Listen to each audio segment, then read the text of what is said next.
Olá! Recebi um e-mail do Alexandre Carvalho e da Emília Valença parabenizando pelos vídeos. O Alexandre me diz que nesse período de pandemia está aproveitando o tempo em casa para colocar a mão na massa. E tanto ele quanto a Emília relatam que seguiram a receita, mas que o bolo de laranja solou. Então, eles perguntam o que fazer para evitar que seu bolo fique solado. Este é um problema bem comum para quem está começando na confeitaria. Ocorre nas melhores famílias. Comigo já aconteceu e não há problema algum nisso.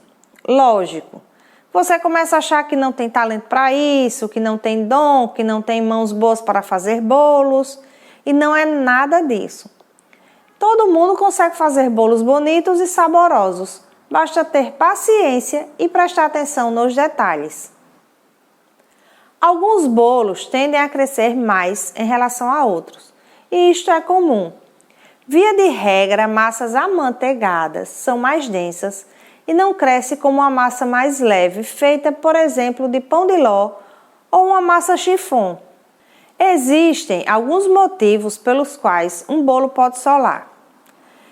Jamais colocar a massa para assar sem antes aquecer o forno por 15 a 20 minutos.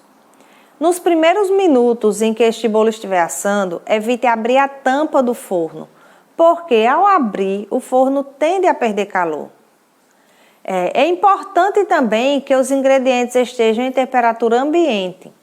Por isso, ovos, manteiga, leite, entre outros, devem ser retirados da geladeira com antecedência de 30 minutos.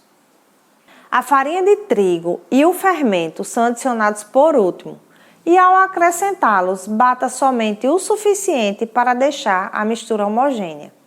Em linhas gerais, a farinha de trigo é responsável por estruturar a massa de um bolo.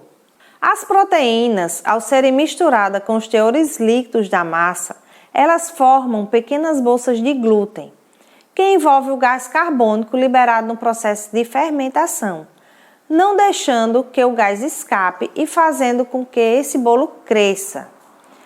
Por isso, quando for bater a farinha, se você ainda não tiver prática, você pode substituir a batedeira e utilizar uma colher ou um fouet mexendo delicadamente. Os fermentos, eles fazem a diferença no aspecto do bolo. Então, certifique-se de que estejam dentro da validade e com a tampa do frasco bem fechada. Lembre-se de misturá-lo para homogeneizar sua composição.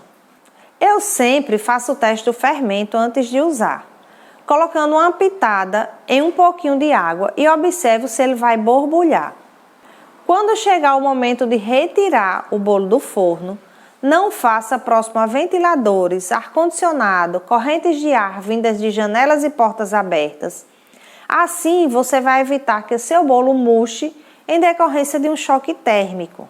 Não se esqueça que esse problema do bolo que solou, murchou, ficou pesado, são problemas recorrentes para quem está começando na confeitaria. Lembre que bolo também é química. Diante disso, não deixe ninguém falar que você não é capaz. Não desista, persista. Siga essas regrinhas e se delicie com seus bolos caseiros no lanche da tarde. Beijo grande e até o próximo vídeo.